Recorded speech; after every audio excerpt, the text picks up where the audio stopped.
नमस्कार साथियों, हम लोग हिंदी के अंतर्गत देख रहे थे। हिंदी के अंतर्गत देखेंगे आज हम लोग क्या, वर्णमाला। अब प्रश्न पूछता है वर्णमाला किसे कहते हैं। तो हम लोग जब 3-4 में थे तो पढ़ाया गया था वर्णों के समूह को क्या कहते हैं, वर्णमाला कहते हैं। लेकिन ये प्रश्न हमारा क्या है, गलत है। प्रश्न का उत्तर होना चाहिए वर्णों के व्यवस्थित समूह को।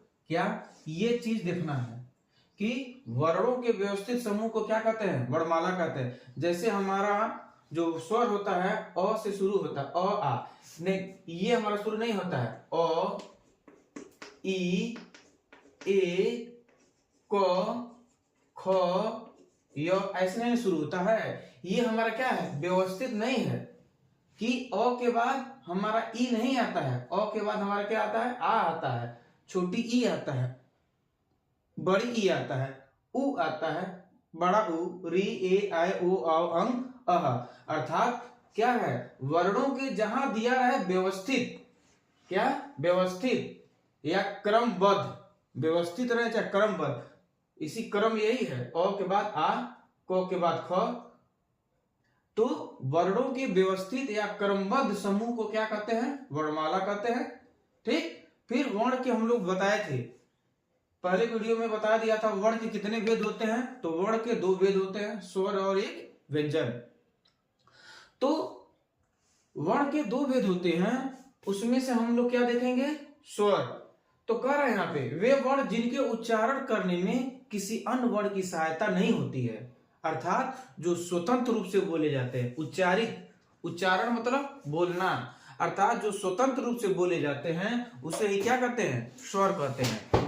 और प्रश्न पूछते हैं स्वरों की मूल संख्या कितनी होती है। तो स्वरों की मूल संख्या 11 होती है। तो यहां लिखा है कि वे वर्ण जिनको उच्चारण करने का मतलब बोलने में किसी अन्य वर्ण की सहायता नहीं होती है, अर्थात जो स्वतंत्र रूप से उच्चारित होने वाली ध्वनियां होती हैं वही हमारी क्या कहलाती हैं, स्वर कहलाती हैं। तो प्रश्न ऐसे भी हो सकता है, स्वतंत्र रूप से उच्चारित होने वाली ध्वनियां क्या कहलाती हैं, स्वर कहलाती हैं कि व्यंजन कहलाती हैं, कि योगवाक कहलाती हैं, कि संयुक्त व्यंजन कहलाती हैं। तो जो स्वतंत्र रूप से उच्चारित होती है या बोली जाती ध्वनियां हैं उन्हें हम क्या कहते हैं, स्वर कहते हैं। प्रश्न ऐसे भी कह सकता है वे वर्ण जो किसी अन्य वर्ण की सहायता के बिना बोले जाते हैं वो हमारे क्या कहलाते हैं, स्वर कहलाते हैं। फिर से देखिएगा, हमने कहा वे वर्ण जिनको उच्चारण करने में किसी अन्य वर्ण की सहायता नहीं होती है,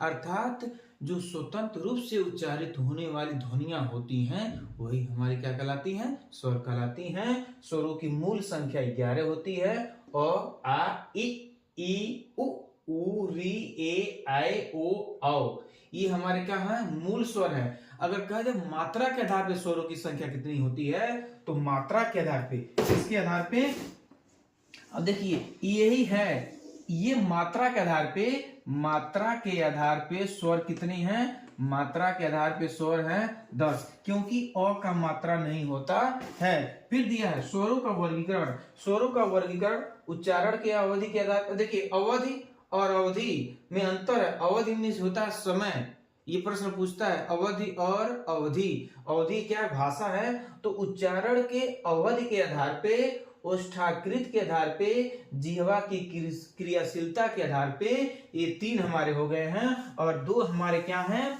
मुखाकृत के आधार पे, अर्थात मुख के आधार पे, मुखाकृति के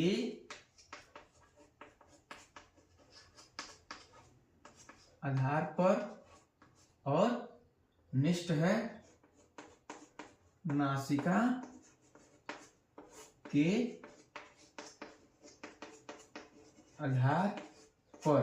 अब हम लोग नेक्स्ट वीडियो में देखेंगे उच्चारण के आधार पे क्या है, जो हमारा क्या है, उच्चारण के अवधि के आधार पे हमारा ह्रस्व स्वर है, दीर्घ स्वर है, प्लुप्त स्वर है, इसके बारे में हम लोग नेक्स्ट वीडियो में देखा जाएगा। हमने कहा स्वरों का मूल स्वर 11 होते हैं, मात्रा के आधार पर स्वरों की संख्या 10 होती है और की कोई मात्रा नहीं होती है। स्वरों का वर्गीकरण उच्चारण अवधि के आधार पे, ओष्ठाकृत के आधार पे, जीवा की क्रियाशीलता के आधार पे, मुखाकृत के आधार पे, नासिका के आधार पे नेक्स्ट वीडियो में देखेंगे। उच्चारण की अवधि के आधार पे ह्रस्व स्वर क्या है, प्लुप्त स्वर क्या है और दीर्घ स्वर क्या है। धन्यवाद।